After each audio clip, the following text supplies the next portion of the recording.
Bismillahirrahmanirrahim. Assalamualaikum warahmatullahi wabarakatuh. Terima kasih kepada rekan-rekan kerja saya di sekolah yang sudah mengikuti kegiatan webinar pada hari ini, Jumat, tanggal 31 Desember 2021. Ya. Di sini saya sebagai calon guru penggerak angkatan 4 dari Kabupaten Bandung Barat, saya akan memaparkan tugas aksi nyata budaya positif. Bagaimana kabar Bapak Ibu semua? Alhamdulillah sehat ya. Alhamdulillah. Iya, alhamdulillah. Baiklah, selanjutnya saya akan men-share ya. Di sini. Oke, di sini saya akan memaparkan bagaimana menanamkan budaya positif di sekolah.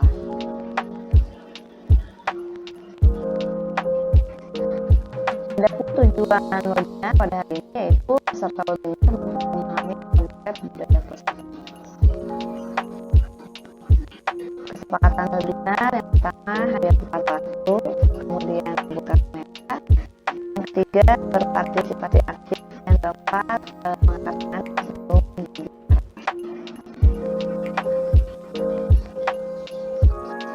Budaya positif ini dibagi menjadi 6 bagian. Yang pertama adalah perubahan paradigma atau perubahan pandangan. Yang kedua adalah disiplin positif dan motivasi. Yang ketiga keyakinan kelas. Yang keempat pemenuhan kebutuhan dasar. Yang kelima yaitu mengenal 5 kontrol pada posisi kontrol. Yang keenam segitiga restitusi. Kita masuk yang pertama yaitu tentang perubahan paradigma dalam pendidikan. Yang akan kita bahas di sini yaitu tentang disiplin. Tentu Bapak dan Guru menginginkan murid-muridnya atau anaknya ya untuk berperilaku disiplin. Menurut Bapak Ibu sendiri, sebenarnya disiplin itu apa ya Bu ya?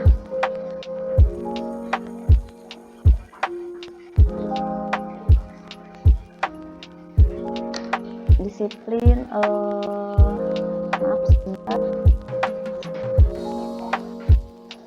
Apakah terlihat Bu? Nah ya silakan Bu Desi. Gimana? Sendiri ya. Menurut Stephen R. Covey di sini ya, mengatakan bahwa bila kita ingin melakukan perubahan dalam disiplin ya, maka kita harus menemukan cara-cara yang efektif ya, bagaimana mengambil sikap dan perilaku. Nah, bisa dibaca di sini ya. Ini ada teori di sini tentang stimulus respon versus teori kontrol pandangan tentang dunia ya. Kita sering mengaitkan bahwa disiplin itu ya, kalau kita harus memaksa anak-anak ya, tapi sebenarnya kita tidak perlu memaksa ya.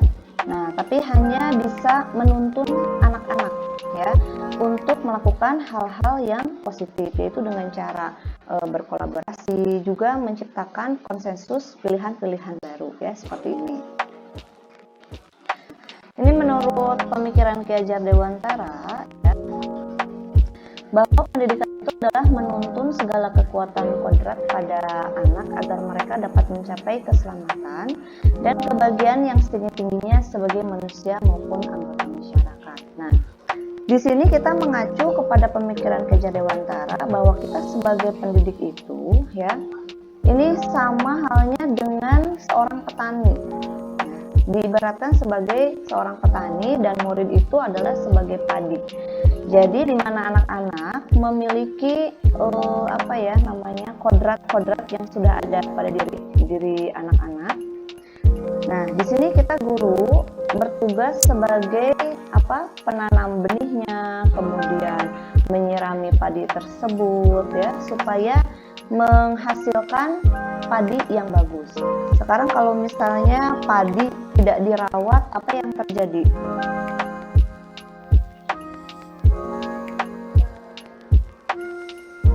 Nah, tidak akan tumbuh dengan baik, betul sekali. hari ya Bu Linda. Nah, kalau misalnya anak-anak itu jadi punya udah di dalam dirinya sendiri itu udah punya kodratnya masing-masing.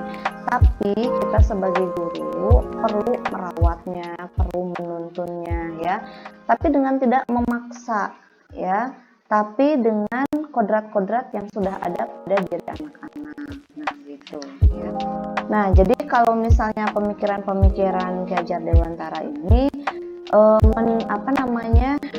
mengacu kepada profil pelajar Pancasila ya, seperti kerjasama ya, kemudian juga gotong royong, berakhlak mulia gitu ya. Nah, ini selanjutnya disiplin positif. Nah, ini ya, disiplin positif yang bisa kita terapkan di sekolah. Nah, tentu ya tadi yang seperti Bapak Ibu jelaskan ya, bahwa disiplin positif itu katanya erat dengan kepatuhan, kemudian taat aturan dan hukuman ya. Biasanya kalau anak kita tidak patuh di sekolah dapat apa, Bu?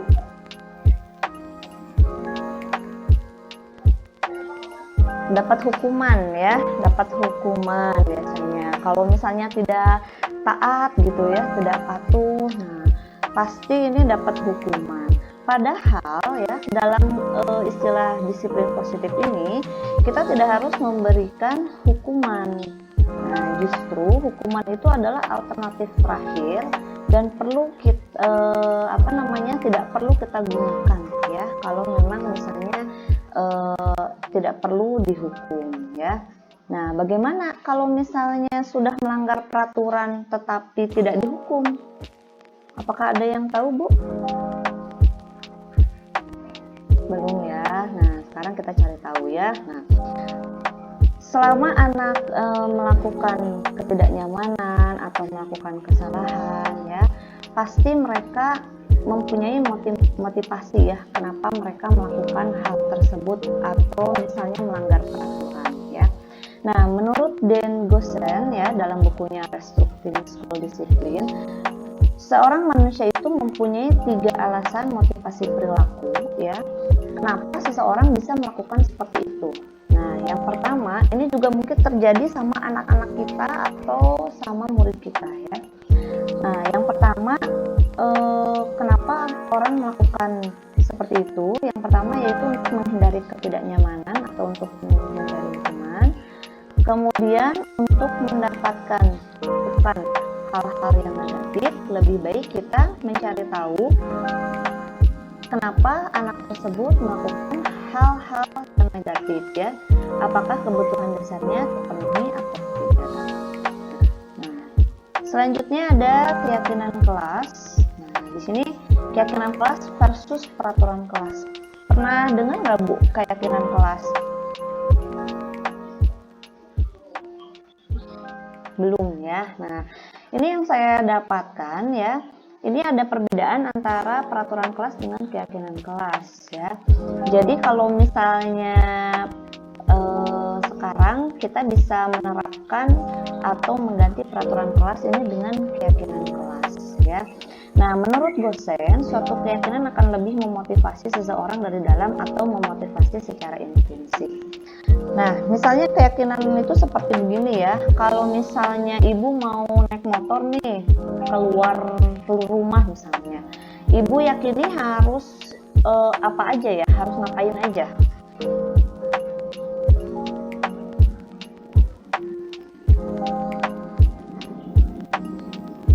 Harus nyiapin SIM ya. Iya, betul, menyiapkan keberanian, nyiapin SIM juga, terus harus pakai menentukan tujuan, harus pakai helm juga gitu ya. Iya, benar. Nah, itu kalau misalnya pakai helm, kepercayaannya itu apa yang tertanam dalam diri ibu-ibu? Akan merasa aman ya. Kemudian ya, betul ya, takut terjadi apa-apa nanti kalau pakai helm nanti bisa aman gitu ya. Nah, keyakinan itu seperti itu ya, berbeda dengan peraturan kelas. Jadi keyakinan itu lebih diterapkan di dalam diri anak-anak sebagai motivasi yang ada di dalam dirinya sendiri. Ya, jadi kalau misalnya keyakinan itu diganggu gugat sama orang lain, tapi anaknya udah yakin, nah itu tidak akan berubah gitu, ya. Nah, seseorang akan lebih tergerak dan bersemangat untuk menjalankan keyakinan daripada hanya sekedar mengikuti serangkaian aturan gitu. Jadi kalau keyakinan lebih tertanam di dalam diri masing-masing. Gitu, ya. Nah, kalau misalnya ini ada perbedaan antara peraturan dan keyakinan. Di sini lihat nih, ada beberapa peraturan yang sudah saya tulis ya. Ini kita bisa terapkan dan kita bisa ganti dengan keyakinan atau nilai-nilai kebajikan di kelas. Contohnya, misalnya nomor 1, kembalikan barang ke tempatnya. Tapi kita buat keyakinan ya, atau merubah peraturan tersebut dengan hal-hal atau kalimat yang positif ya, yang nanti bisa tertanam di diri anak-anak. Nah, kalimatnya bisa jadi kita menyimpan kembali barang yang sudah dipergunakan, atau yang kedua misalnya peraturannya dilarang mengganggu orang lain. Nah, kita buat keyakinannya ganti dengan menghormati dan menghargai orang lain gitu ya. Nah, contohnya coba ada yang bisa nggak sih kalau misalnya dilarang melakukan kekerasan peraturan, keyakinannya jadi gimana nih? Benar, saling menyayangi ya, saling menyayangi sesama teman gitu ya. Atau misalnya ini nih, bergantian atau menunggu giliran, keyakinannya gimana? Kenapa?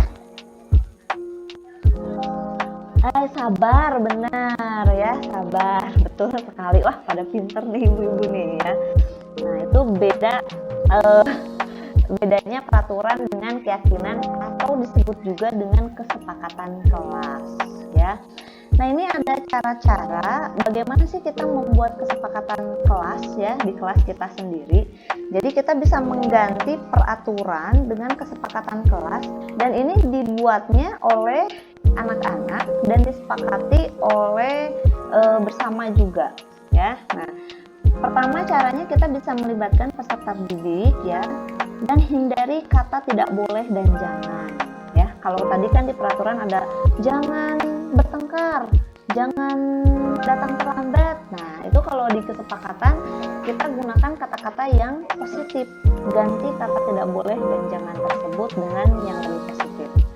Yang kedua, bahasanya harus lebih mudah dipahami, dilengkapi dengan gambar, kalimatnya juga harus ringkas, padat, dan jelas ya. Yang ketiga, ini dibuat di setiap kelas ya, dipajang agar mudah terbaca, kemudian bisa ditandatangani kesepakatannya bersama-sama ya. Nah, ini juga bisa dibuat poster ya, kemudian dibikinnya bareng-bareng, dihias juga ya. Nah, ini tentang kesepakatan kelas ya.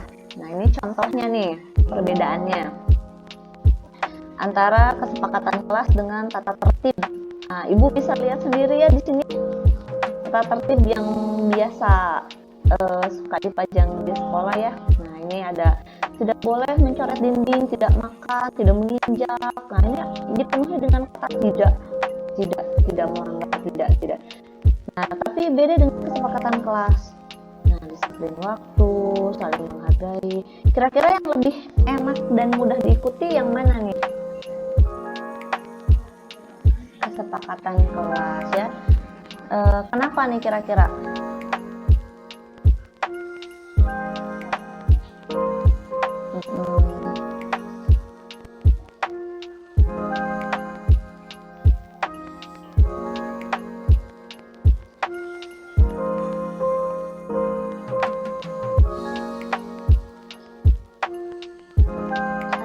Betul ya Bu Esti ya, benar sekali ya.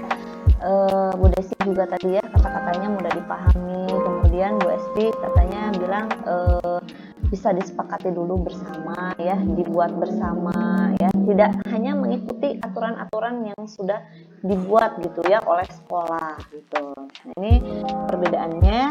Ini ditandatangan juga ya oleh wali kelasnya, ketua kelasnya, sekretaris, bendahara, atau kalau perlu ini bisa ditandatangani sama semua anak. Artinya mereka sudah sepakat untuk melaksanakan kesepakatan ini dan nanti bisa ditanamkan, dan ini bisa kalau bisa sih di review ya sekitar sebulan. Misalnya kalau udah kesepakatan kelasnya udah 5 terpenuhi nih, sebulan lagi nih kita bisa ganti kesepakatan kelas yang lain ya, begitu. Kemudian sesudah terjadinya kesepakatan kelas nih ya, kita harus mengetahui di mana posisi kita sebagai guru. Nah, ini ada 5 macam nih guru ya. Yang pertama adalah guru sebagai penghukum, guru pembuat orang merasa bersalah, guru sebagai teman, guru sebagai monitor atau pemantau, guru sebagai manajer. Nah, kira-kira kita sudah termasuk guru yang mana nih? Apakah guru penghukum? Nah, ini ciri-cirinya gini nih, kalau guru penghukum biasanya kalau misalnya anak melakukan kesalahan atau tidak disiplin ya, biasanya dia akan langsung menghukum muridnya. Awas ya, dengan kata-kata mengancam. Misalnya, kamu nggak mematuhi atau kamu tidak mengumpulkan tugas, awas ya, nanti sama ibu nilainya dikurangi gitu ya. Iya, nilainya dikurangi ya. Awas ya, nanti kamu istirahat, nggak boleh istirahat misalnya. Nah, itu tipe ciri-ciri guru sebagai penghukum. Kemudian ada juga guru yang membuat anaknya suka merasa bersalah. Nah, kalau guru kayak gini biasanya guru yang kalau ngomong suka lemah lembut ya, tapi suka bikin supaya merasakan anaknya teh bersalah gitu. Nah, lembut seperti gini misalnya ya, kok kamu kayak gitu sih, kamu gak kasihan ya sama ibu, padahal kan ibu udah capek-capek, udah nerangin. Nah, itu membuat orang merasa bersalah ya. Kalau misalnya guru yang membuat orang merasa bersalah seperti ini akan membuat muridnya merasa gagal ya. Jadi dia merasa bahwa dia itu tidak tidak bisa mengikuti keinginan gurunya, kemudian juga dia merasa bersalah ya, gagal, sudah mengecewakan. Nah, itu membuat orang merasa bersalah. Nah, kalau misalnya guru sebagai teman, ini kalau misalnya guru sebagai teman, biasanya guru tersebut kalau anaknya kurang disiplin, dia akan berbicara sebagai seperti sambil humor gitu ya, sambil bercanda. Nah, gitu ya. Jadi sambil ngajak bercanda, padahal muridnya salah. Ini ada kelebihan dan kekurangannya. Kekurangannya apa? Pada waktu guru guru tersebut, anak tersebut ya melakukan kesalahan, kemudian diajak bercanda sama gurunya dengan cara guru sebagai teman, nanti murid akan seperti ini ya, akan seperti seperti lebih ke teman dengan gurunya itu ya. Kemudian juga dia siapa tahu nanti kalau ke guru lain enggak gitu, karena tidak diajak seperti teman juga ya. Jadi kalau misalnya sama guru seperti itu, ada guru yang suka heureuy kan ya Bu ya di sekolah misalnya ya, kalau lagi salah sambil diheureuyan kayak gitu ya. Nah, ini jangka pendek ini efektivitasnya, karena dia akan melakukan, siapa tahu melakukan kesalahan lagi tapi dengan guru yang lain gitu ya. Dia hanya tergantung dengan guru itu ya. Kemudian yang kelima, ini ada guru sebagai pemantau ya, atau monitor. Jadi dia suka bikin catatan sama muridnya ya, dipantau muridnya udah berapa lama nggak ngerjain PR. Nah, ini biasanya guru-guru yang suka monitor. Nah, yang kelima, ini sebenarnya tujuan utama kita sebagai guru, yaitu guru sebagai manajer ya. Pencapaian posisi manajer disinilah murid menjadi pribadi yang mandiri, merdeka, bertanggung jawab atas segala perilaku dan sikapnya, yang pada akhirnya dapat menciptakan lingkungan yang positif, nyaman, dan aman. Bagaimana guru manajer itu? Jadi, guru manajer itu ya, kontrolnya itu ada di murid. Jadi guru itu hanya memanajer apa yang sudah dilakukan murid dan dia mencari solusi sendiri, dibantu oleh gurunya gitu ya. Nah, kira-kira kita kalau di rumah, ini yang udah ibu-ibu, kita sebagai orang tua yang mana nih? Oh, nomor satu dan nomor dua sama ya. Saya juga gitu, Bu. Kalau Bu Lina yang mana nih kalau di rumah? Kalau yang Bu Linda kalau di rumah udah jadi orang tua yang mana nih?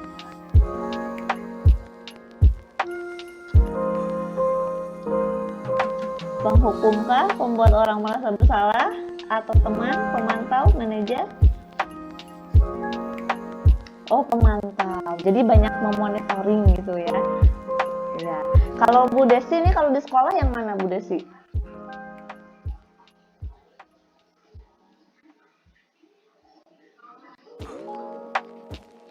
Hmm.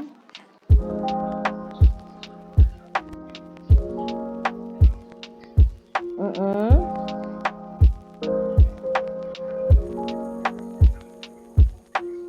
Iya. Oh iya. Ya. Rata-rata memang saya juga sendiri ya. Di rumah di sekolah ini kadang-kadang jadi penghukum ya, paling sampai nomor 4 ya gitu ya. Nah ini masih belajar di posisi manajer. Kalau Bu Esti di sekolah nih yang mana nih?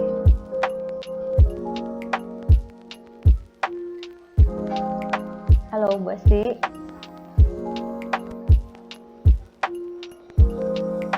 Oke lanjut ya. Nah, setelah kita mengetahui ya kita ada di guru yang mana ya, dari guru manajer tersebut ya, jika anak melakukan kesalahan atau kurangnya disiplin, kita bisa melakukan segitiga restitusi nih. Restitusi itu seperti apa ya? Penawaran atau ganti rugi buat korban. Nah, misalnya gini, kalau misalnya ada anak yang kurang disiplin dalam datangnya terlambat di sekolah. Nah, itu kita kalau misalnya sebagai manajer itu kita tidak perlu menghukum atau juga kita tidak perlu bercandai atau misalnya membuat anak tersebut jadi bersalah. Nah, kita bisa melakukan restitusi seperti penawaran ya. Nah, gimana sih cara restitusi tersebut ya dengan prinsip teori kontrol? Yang pertama adalah menstabilitas identitas ya, yang kedua validasi tindakan yang salah, kemudian menanyakan keyakinan. Nah, misalnya nih ada anak yang datang terlambat, kita nggak harus langsung kamu datangnya terlambat gitu ya, atau misalnya sambil masuk aja gitu ya, atau misalnya gini, kalau misalnya ada anak yang bertengkar. Nah, kalau ada anak yang bertengkar di sekolah, Bu, ujung-ujungnya harus apa, Bu? Harus minta maaf ya? Betul nggak? Iya ya, harus minta maaf, udah beres aja ya, Bu ya? Ya gitu ya, kalau udah minta maaf, udah beres aja gitu. Padahal itu tuh bukan sebuah restitusi atau kondisi untuk memperbaiki kesalahan, karena siapa tahu di belakangnya itu dia masih ada dendam atau kita sendiri kadang-kadang yang memecahkan masalah ya, betul nggak? Iya ya, kita sendiri yang memecahkan masalah. Ya udah deh, kamu gini aja sok minta maaf gitu kan ya, seringnya kayak gitu. Nah tapi beda nih dengan restitusi. Kalau restitusi ini lebih ke kita nanyain solusinya ke anak-anak. Kamu udah berbuat salah misalnya gitu ya. Nah terus kita kuatkan lagi nih sama anak-anak, nggak apa-apa salah mah ya, ibu juga pernah berbuat salah. Nah kayak gitu caranya ya. Terus itu menstabilkan identitas supaya anaknya tidak kaget gitu ya. Distabilin dulu, kemudian kita validasi nih tindakan yang salahnya apa. Nah, kira-kira kamu kenapa berbuat seperti itu? Nah, itu namanya validasi tindakan ya. Nah, kemudian terus kita juga tanya nih kamu kenapa ngejatuhin makanan, atau kamu kenapa bertengkar. Nah itu kita tanya sama anaknya. Sesudah itu tanya keyakinannya, kamu ingat nggak kalau misalnya kesepakatan kelas kita apa? Nanti dia kan akan cari sendiri nih. Oh, waktu itu kan harus saling menghargai, Bu. Nah, terus kita cari lagi nih solusinya. Kira-kira solusi yang akan kamu ambil apa? Nah, gitu. Jadi yang mencari solusi apabila anak mengalami tidak disiplin ya, itu yang mencari solusinya adalah anak sendiri. Nah, jangan sampai ada anak yang dimenangkan atau kita yang merasa menang dan anak merasa kalah. Tapi kita harus membuat anak itu merasa menang-menang. Nah, jadi kalau ada 2 orang, kita buat anaknya menang dua-duanya ya. Atau kalau dengan gurunya menang, anaknya juga menang. Kayak misalnya kalau lagi bertengkar, kita tanya, tadi kamu bukunya udah disobek, terus kamu harus gimana nih tanggung jawabnya? Nah, yang bersalah nanti dia akan cari tanggung jawab sendiri. Nah, itu yang disebut dengan restitusi. Jadi kayak proses tawar menawar supaya anak itu bisa lebih mengontrol ya, mengetahui juga gimana cara dia bertanggung jawab supaya tidak akan ada yang dirugikan gitu ya.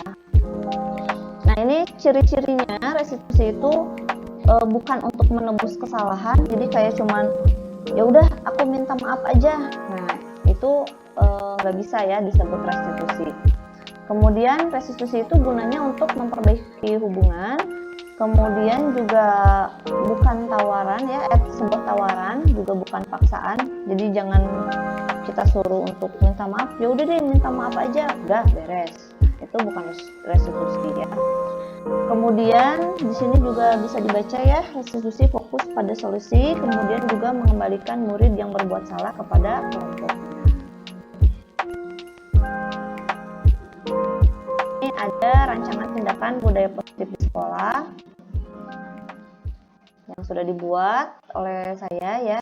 Nah, tindakan positif atau budaya positif di sekolah ini sebenarnya sering kita lakukan ya di sekolah. Mulai dari ada penanaman karakter ya, seperti membaca doa sebelum belajar, lalu juga membaca ayat suci Al-Quran ya, membaca Asmaul Husna. Nah, itu budaya-budaya positif. Kemudian juga dengan ekstrakurikuler seperti pramuka yang ada di sekolah kita ya. Kemudian juga menciptakan atau membuat anak sesuai dengan minat dan bakatnya dia ya. Kalau misalnya anak pada pelajaran itu suka misalnya dengan cara menggambar, nah kita bisa melakukan itu untuk menumbuhkan budaya-budaya positif. Nah, kalau saat pandemi ini kita bisa budaya positifnya dengan melakukan cuci tangan ya, kemudian juga salam tidak bersentuhan ya. Nah, demikian pemaparan dari saya ya.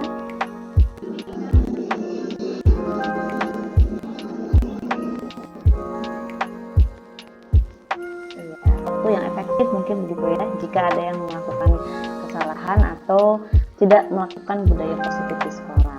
Nah, restitusi sendiri itu kan berarti mengembalikan anak ya, supaya tidak malu sebenarnya ya di depan anak-anak yang lain. Nah, berarti kalau misalnya ada anak yang melanggar peraturan, nah tidak memberikan hukuman, kita melakukan restitusinya dengan cara di lain waktu ya, kalau misalnya kita senggang gitu ya. Nah, jadi kalau misalnya pada waktu anak melakukan kesalahan tersebut, kita tidak harus langsung, jangan langsung gitu. Mungkin nanti kita bisa panggil Ananda, Budi, nanti silakan pada saat istirahat datang ke kantor ibu ya. Nah, mungkin pada waktu itulah kita melakukan restitusi. Nah, jadi pada waktu anak-anak di depan teman-temannya yang lain diusahakan kita tidak melakukan restitusi. Jadi restitusinya bisa secara individu. Kalau misalnya masalahnya kelompok, bisa juga dengan kelompok. Begitu ya, Bu Desi. Bagaimana? Ada lagi yang mau ditanyakan? Iya, terima kasih. Bu Esti, ada pertanyaan?